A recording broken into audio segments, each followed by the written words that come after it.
ప్రతిరోజు మనం నిద్రపోయే ముందు అలానే నిద్ర లేచిన వెంటనే మన బ్రెయిన్ అనేది ఆటోమేటిక్గా ఒక జోన్లోకి వెళ్తుంది.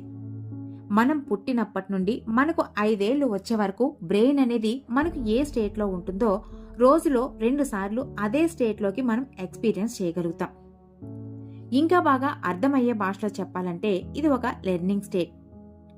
ఈ స్టేజ్లో కేవలం సబ్ కాన్షియస్ మైండ్ అనేది రికార్డింగ్ మాత్రమే చేస్తుంది.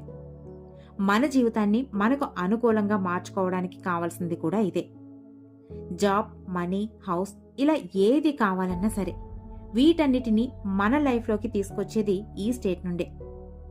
మనం వేటినైతే అనుకుంటున్నామో, వేటినైతే క్రియేట్ చేయాలనుకుంటున్నామో వాటిని మాటల రూపంలో ప్రతిరోజు రిపిటేషన్ మోడ్లో ఈ 2 టైమింగ్స్లో ప్లే చేయటం వల్ల మనకు కావలసిన వాటిని మనం ఈజీగా మేనిఫెస్టేషన్ చేసి ఎక్స్పీరియన్స్ని చేయగలుగుతాం. ఆలోచన లేనిదే ఏ పని కూడా కార్యరూపం దాల్చలేదు.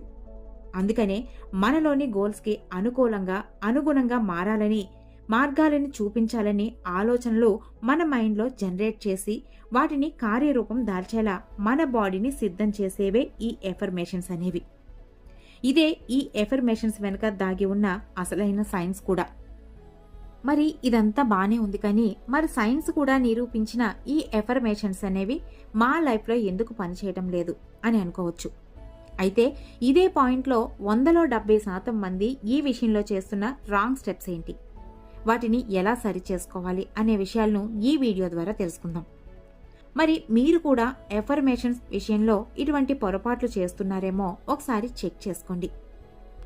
ఇక అసలు విషయానికి వస్తే, ఎఫర్మేషన్స్ అనేవి మాకు 1% కూడా పనిచేయటం లేదు అని అనుకొని బాధపడే ముందు ఇప్పుడు చెప్తున్న పొరపాట్లు మీరేమైనా చేస్తున్నారేమో అని ఒకసారి చెక్ చేసుకుని వాటిని సరి చేసుకోండి. వీటిలో మొదటిది, పాత తరహా ఎఫర్మేషన్స్ని ఫాలో అవటం. రోజులు మారుతున్న కొద్దీ కాలంతో సమానంగా మనిషికి ఉండే తెలివితేటలు కానీ అతని యొక్క బ్రెయిన్ డెవలప్మెంట్ అనేది కూడా ఇంప్రూవ్ అవుతూనే ఉంటుంది. అటువంటప్పుడు మన ఐక్యూ లెవెల్స్ కూడా చాలా ఎక్కువగా ఉంటున్నాయి. మరి అటువంటప్పుడు ఈ ఎఫర్మేషన్స్ని కూడా అప్గ్రేడ్ చేయాల్సి ఉంటుంది. కానీ మనం అలా చేయటం లేదు. పాత తరహా ఎఫర్మేషన్స్ని మనం ప్రాక్టీస్ చేస్తూనే ఉంటున్నాం. ఉదాహరణకు ఐ యామ్ ఏ మిలీనియర్ అనే ఎఫర్మేషన్ని ఉదాహరణగా తీసుకుందాం. ఉన్న పలంగా మీరు 1000 సార్లు ఈ ఎఫర్మేషన్ని జపించినా మీ మైండ్ అనేది మీరు చెప్పే ఈ ఎఫర్మేషన్ని ఇది నిజమో అని నమ్మదు. ఇదే విషయం మీ అందరిలో జరిగే ఉంటుంది. ఎందుకంటే ఆల్రెడీ మీ సబ్ కాన్షియస్ మైండ్లో మీరేంటి, మీ జీవితం ఏంటి, మీ యొక్క జీవన విధానం ఏంటి, మీరు ఏ విధంగా మీ జీవన విధానాన్ని సాగిస్తున్నారు అనే ఈ కంప్లీట్ డేటా అంతా కూడా మీ యొక్క సబ్ కాన్షియస్ మైండ్లో రిజిస్టర్ అయి ఉంటుంది. అందుకని మీరు ఎన్నిసార్లు ఈ ఎఫర్మేషన్ని జపించినా సరే మీ మైండ్లో ఇది ఒక అబద్ధంగానే ప్రొజెక్ట్ అవుతుంది. కనుక మీ యొక్క లైఫ్ స్టైల్ని కొంచెం కొంచెం ఇంప్రూవ్మెంట్ చేస్తున్న విధంగా ఎఫర్మేషన్ని ప్రాక్టీస్ చేయాలి తప్ప ఒకేసారిగా అద్భుతాన్ని సృష్టిస్తుంది అనే విధంగా ఎఫర్మేషన్ని అస్సలు చెప్పుకోకూడదు. ఇక రెండవది, ఎఫర్మేషన్స్ని పాజిటివ్ లాంగ్వేజ్లో రాయటం. ఇలా రాయటం వల్ల మీ గోల్ తీరుతుంది అనే ఒక మంచి ఫీలింగ్ని మీరు అనుభూతి చెందగలుగుతారు. కానీ ఇది నిజానికి చాలా మందికి వర్కౌట్ అవ్వదు కూడా. ఉదాహరణకు, నేను ఒక మనీ మ్యాగ్నెట్ని, నా దగ్గరికి అనంతమైన సంపద శ్రమ లేకుండా నా దరి చేరుతుంది అనే ఒక ఎఫర్మేషన్ని మనం ఇక్కడ ఎగ్జాంపుల్గా తీసుకుందాం. ఈ ఎఫర్మేషన్ని జపించిన కొద్ది నిమిషాల పాటు మానసిక సంతోషాన్ని మనం పొందగలుగుతాం. అదేవిధంగా మనకు ఉన్న అన్ని ఆర్థిక ఇబ్బందుల్ని మర్చిపోయి ఈ ఎఫర్మేషన్స్తోనే మనం తీర్చుకోగలుగుతాము అని కూడా గుడ్డిగా నమ్మేస్తాం కూడా. కానీ ఇలా చెప్పడం, నమ్మడం తప్పు అని చెప్పడం లేదు. కానీ అలా జపించడం అయిపోగానే హ్యాపీగా రిలాక్స్ అయ్యి కూర్చొని మనీ ఎప్పుడు వస్తుందా అని వెయిట్ చేస్తూ ఉంటారు చాలామంది. ఇదే చాలామంది చేస్తున్న పెద్ద పొరపాటు.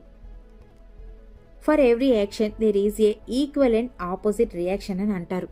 మరి అలాంటప్పుడు మన కోరికకు తగ్గ విధంగా మానసికంగా మాత్రమే కాకుండా శారీరకంగా కూడా ప్రయత్నించినప్పుడు మాత్రమే రియాక్షన్ అనేది సక్సెస్ఫుల్గా వస్తుంది.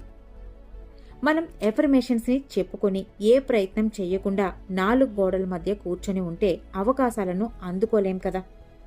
కనీసం ఒక్క అడుగైనా వెయ్యగలిగి మన వంతు ప్రయత్నం చేస్తేనే కదా మనకి నమ్మకం కలిగేది, ఇంకా అవకాశాలను అందుకోగలిగేది. మనం ఏ యాక్షన్ చెయ్యకుండా రియాక్షన్ అనేది ఎలా వస్తుంది చెప్పండి? మనకి ఉన్న కోరికకు అనుగుణంగా డబ్బుని జనరేట్ చేయాలంటే మనం ఏదో ఒక పనిని యాక్షన్ రూపంలో ఖచ్చితంగా చేయాల్సి ఉంటుంది. అప్పుడు మాత్రమే అది వర్కౌట్ అయ్యి సక్సెస్ రూపంలో రియాక్షన్ అనేది వస్తుంది. అయితే ఇక్కడ మీరు చేస్తున్న ఎఫర్మేషన్స్కి ఎంతవరకు మీ యాక్షన్స్ ఉన్నాయా అని సరి చేసుకోండి. మరి ఇప్పటి వరకు మనం చేసే చిన్న చిన్న మిస్టేక్స్ గురించి తెలుసుకోగలిగాం. మరి ఇంతకీ కరెక్ట్ వేలో ఈ ఎఫర్మేషన్స్ని ఎలా రాయాలి, ఎలా ప్రాక్టీస్ చేయాలి అనే విషయానికి వస్తే ఫస్ట్ మీకు ఏం కావాలి అనే పాయింట్ని మీరు ఎఫర్మేషన్గా రాసే ముందు అసలు మీకు ఎందుకు కావాలి అనే విషయాన్ని తెలుసుకోవాలి. అదే విషయాన్ని మిమ్మల్ని మీరుగా ప్రశ్నించుకోవాలి. ఉదాహరణకు మీరు మీ ఆదాయాన్ని వృద్ధి చేయాలి అని అనుకుంటే అది ఎవరి కోసం, దేనికోసం అనే క్లారిటీ మీకు ఉండాలి. అంటే ఏ పర్పస్ కోసం మీరు మీ ఆదాయాన్ని వృద్ధి చేయాలి అనే క్లారిటీ అనేది మీకు రావాలి. దానికోసం మీరు ఎఫర్మేషన్స్ని ఇలా రాయాలి. రాబోయే 12 నెలల్లో నేను నా ఆదాయాన్ని 20,000 రూపాయల నుండి 40,000 రూపాయలకు రెట్టింపు చేయటానికి కట్టుబడి ఉన్నాను.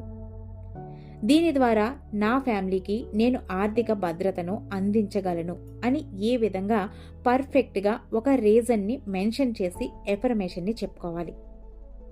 ఈ విధంగా చెప్పడం వలన మనలో కలిగిన కోరికను సాధించుకోవాలి అనే తపనను కానీ ఆశను కానీ కష్టకాలంలో కూడా మెరుగ్గా ఉంచుకోవటానికి ఈ ఎఫర్మేషన్స్ అనేవి మనకు సహాయపడతాయి. ఇక రెండవది, దానికి తగ్గట్టుగా మీరు ఏం చేయాలనుకుంటున్నారో, ఎలా ఈ మనీని సంపాదించాలనుకుంటున్నారో కూడా దీనికి తగ్గట్టుగా మరో ఎఫర్మేషన్ని కూడా చెప్పుకోవాలి. అంటే ఇక్కడ మీరు బాగా గమనిస్తే కనుక ఈ ఎఫర్మేషన్స్ అనేవి మీరు చెయ్యబోయే పనిని, మీరు కావాలనుకునే మనీ గురించి చాలా వివరంగా పర్ఫెక్ట్గా వివరించడం జరిగింది. అంటే మీరు దేనికోసం ఎఫర్మేషన్ని చెప్పుకుంటున్నారు, ఏ విధంగా మీరు సంపాదనని పెంచుకోవాలనుకుంటున్నారు అనే విషయాల పట్ల మీరు చాలా క్లియర్గా క్లారిటీగా ఉన్నారు. మీరు చేసే పని పట్ల మీ సబ్ కాన్షియస్ మైండ్కి స్పష్టత అనేది ఇంత డీటెయిల్గా ఇవ్వడం వలన ఆటోమేటిక్గా మీ సబ్ కాన్షియస్ మైండ్ చాలా స్పష్టంగా మీరు చెప్పే మాటలను 100% నమ్ముతుంది. అంటే మీలో బలమైన నమ్మకం ఏర్పడుతుంది. మరి ఈ ఎఫర్మేషన్ని ఏ సమయంలో చెప్పుకోవాలి అంటే వీటిని ఎప్పుడు పడితే అప్పుడు చెప్పడం కాకుండా మీ మైండ్ని రిలాక్స్ స్టేట్లోకి తీసుకొచ్చి మీ మైండ్ని ప్రశాంతంగా ఉంచుకొని చాలా అంటే చాలా రిలాక్స్గా చెప్పుకోవాలి. దీనికోసం మీరు మెడిటేషన్ చేసిన తర్వాత కూడా చెప్పుకోవచ్చు, లేదా రాత్రి నిద్రపోయే ముందు, లేదా ఉదయాన్నే నిద్ర లేచిన వెంటనే కానీ, బ్రహ్మ ముహూర్త సమయంలో కానీ మీరు ఈ ఎఫర్మేషన్స్ని చెప్పుకోవాలి. మీరు కనుక ఈ విధమైన ఎఫర్మేషన్ని బ్రహ్మముహూర్త సమయంలో చెప్పడం అలవాటు చేసుకుంటే కనుక మీ లైఫ్లో వచ్చే ఒక్కొక్క మార్పుని మీరే చూస్తారు. మరి మీలో ఎంతమంది ఈ విధంగా ఎఫర్మేషన్ని చెప్పుకుంటున్నారో కామెంట్స్లో తెలియచేయండి. అలానే ఈ వీడియో మీకు ఏ విధంగా అనిపించిందో మర్చిపోకుండా మీ అభిప్రాయాన్ని తెలియచేయండి.